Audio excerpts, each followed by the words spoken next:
Okay, that's Blues by the great Chicago bluesman Jimmy Dawkins.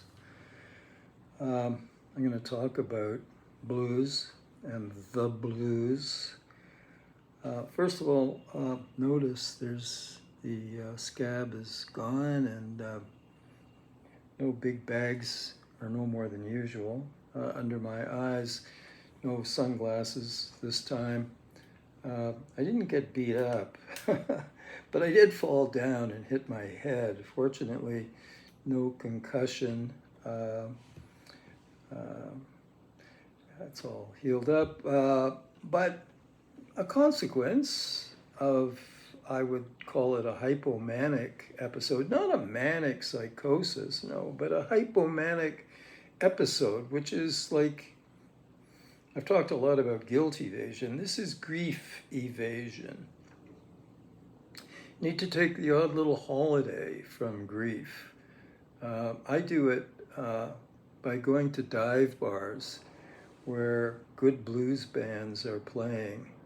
And when I hear good blues, I have to dance. I don't, a lot of young men, what is it? They don't dance anymore. I don't mind if I'm the only person in the place. When that is playing, I have to dance. I get up and dance. Women usually come out of the corners and dance with me. Also, I found the one dive bar in Toronto which not only has my music, but they still have bourbon. Now, look, I completely support the ban on American wine and whiskey up here. I'm totally anti-Trump and anti-MAGA, so I support the boycott. But they happen to have a lot of wild turkey at this place, and that's so. Back to why I hit my head. I came home at 1 in the morning, and I thought I was walking up the sidewalk just fine, but I made the mistake of trying to lift one of the recycling bins down off my porch, and the bin went over, and I followed it and clunk. Probably some self-punishment there, probably self-punishment for the hypomanic episode, for some of the defenses against the grieving process. So blues. First of all, it's music created by black people, by slaves. Thinking of Otis Taylor Band, 1 Million Slaves. So this music comes out of deep suffering. The odd thing about blues, though, is, I mean, the lyrics, my dog died, the landlord threw my furniture out on the front lawn, my girlfriend told me the 3 kids are not mine, terrible, but the music holds you. The music holds you. So, of course, in the 1950s, rock and roll, but I quickly traced rock back to Chicago and then back to the Delta. I used to fly to Chicago just to go to the blues clubs. Amazing music. So grief. My wife Jeannie died 8.5 months ago.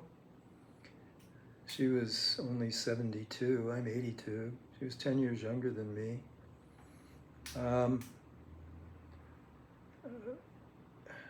34 weeks. I was numb, and then I was reeling, and then I got my hypomanic defenses going for me for a while, and I think that's settled down now. The old theories about grieving based on Kubler-Ross, on death and dying, the idea that it goes through discrete stages, that's nonsense. It doesn't go through stages. It comes in waves. Um, People talk about denial of death. Well, that's an inaccurate way to describe it. I had no denial that Jeannie had died. I was there with her throughout to the end. I saw them zip her up in the body bag and carry her out, and I saw her casket being lowered into the grave. No denial of death, but there's emotional denial of the pain associated with the death. That's what gets denied. Her eldest son and I were with her to the end, and he and I were both numb.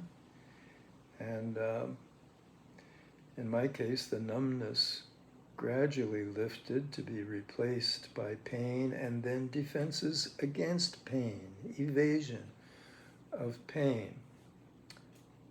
I danced a lot, drank a little too much bourbon. Will this process ever come to an end? I don't think so. I don't think there's an end to this grieving.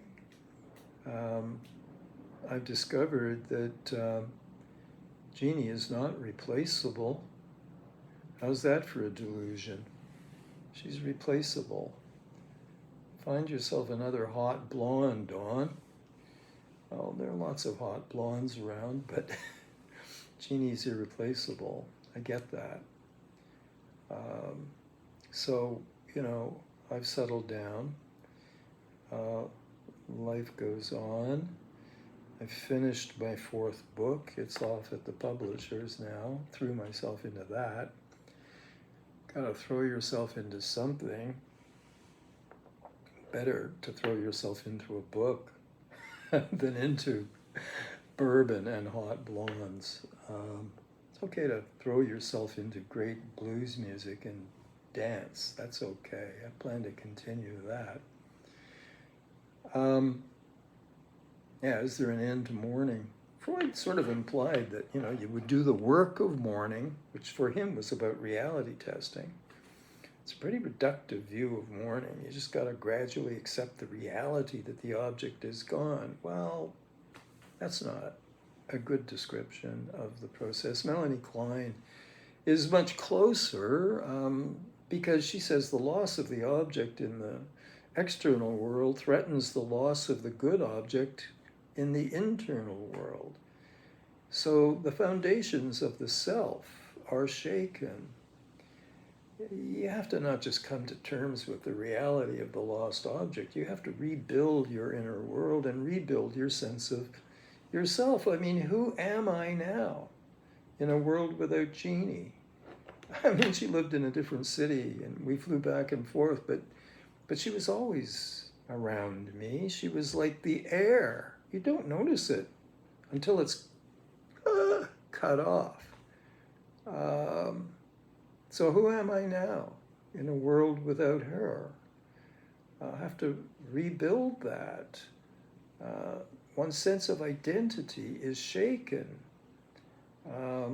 This takes quite a while to begin to come to terms with, if one ever really does. Derrida was critical of Freud. He said the work of mourning must never be complete. We are wounded.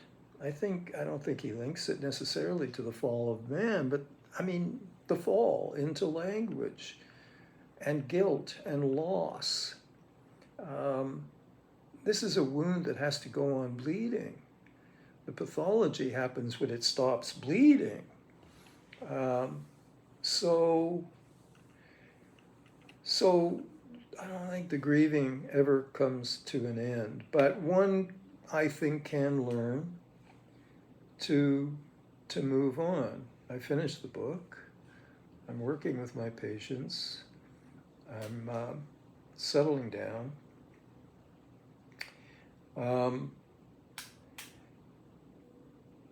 It should settle down. I mean, one has to get back to life. One has to get back to work. One has to get back to love. One doesn't want to fall into depression, into that splitting where the world goes all bad. You don't want to be stuck there. I mean, you'll visit there, that's for sure. But you don't want to settle into that despair. I mean, you can understand people who do, especially old guys or old women. You know, you wait to die. Your life becomes a matter of passing the time until you die. Maybe with the delusion that you're going to rejoin the lost love object in death, maybe. But I don't want to spend whatever time I have left waiting to die. I'll probably start a 5th book.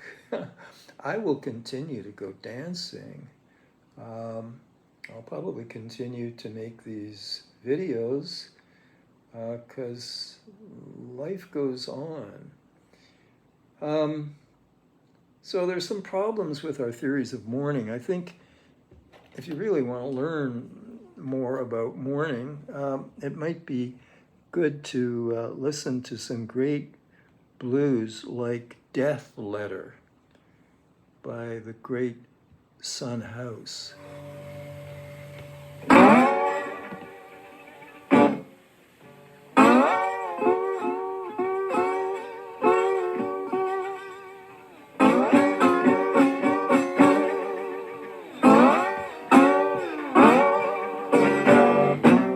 I got a letter this morning. I say, now, how do y'all reckon it read? How do y'all reckon it read? I say, I got a letter this morning. I say, now, how do y'all reckon it read?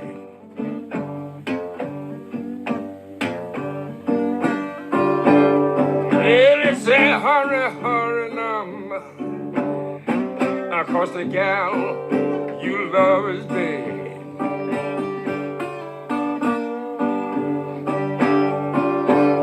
You know, I grabbed up my suitcase and I took out down the road.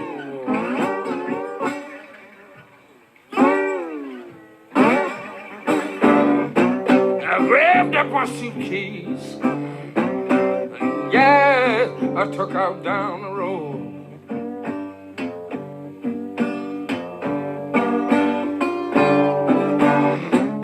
You know, when I got there,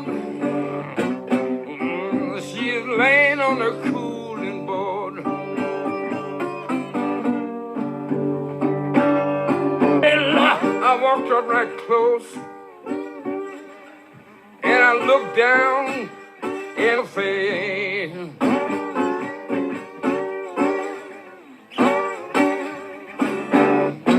Yeah, ooh, yeah, I looked down in her face.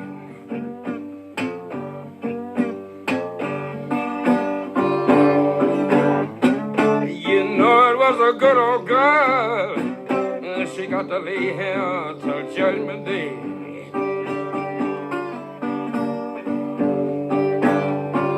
Well, it looked like 10,000 people was standing round the burying ground.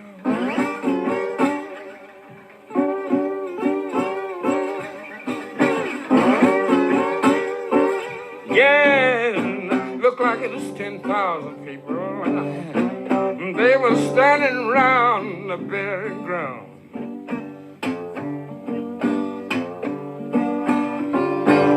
You know, I didn't know that I loved her until it began to let her down.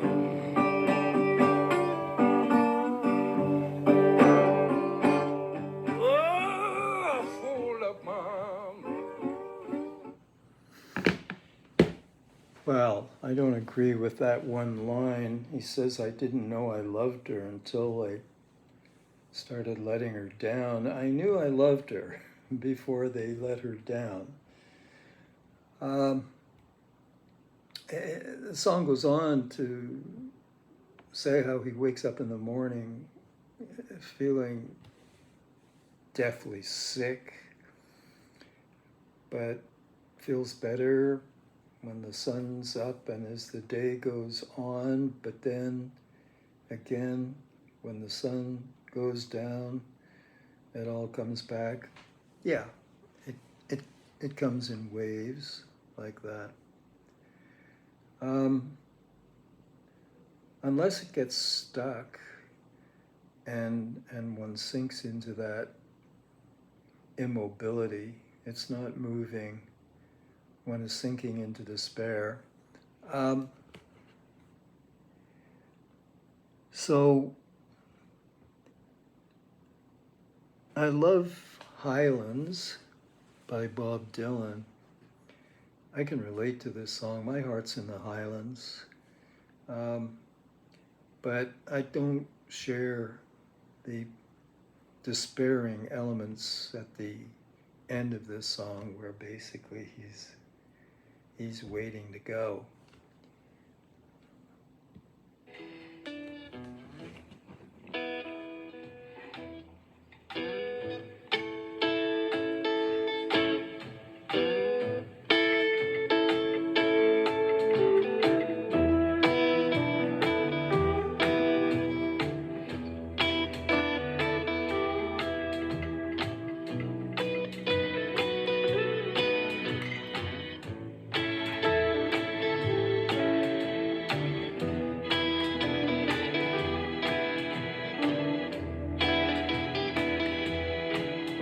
Well, my heart's in the highlands,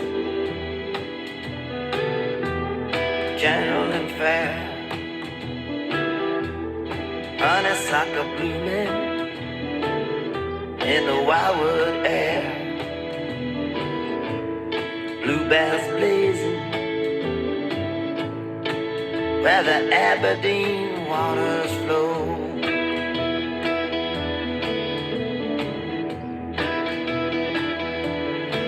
When my heart's in the highlands, I'm gonna go there when I feel good enough to go.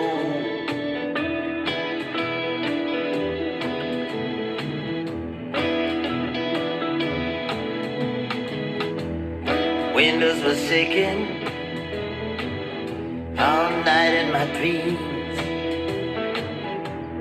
Everything was exactly the way that it seems. Woke up this morning and I looked at the same old page.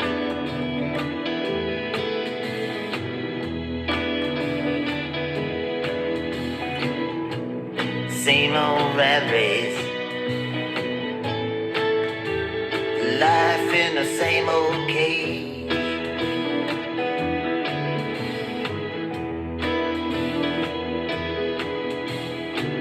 I don't want nothing from anyone, ain't that much to take. Wouldn't know the difference between a real blonde and a fake. Feel like a prisoner in a world of mystery.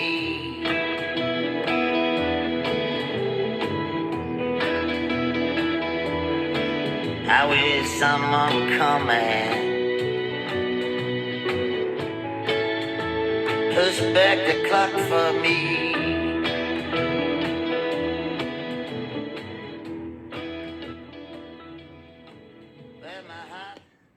I wouldn't mind if someone came and pushed back the clock for me.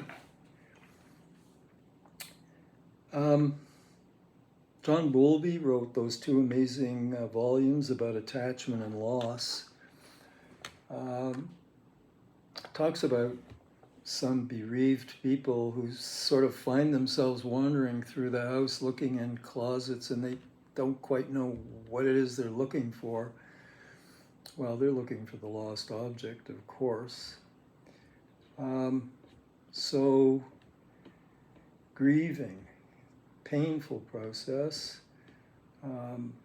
important not to get stuck and wind up in despair.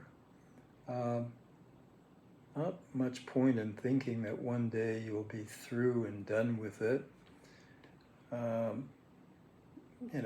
For a really deep loss, that's not likely to happen, but one can find ways to move on. Okay.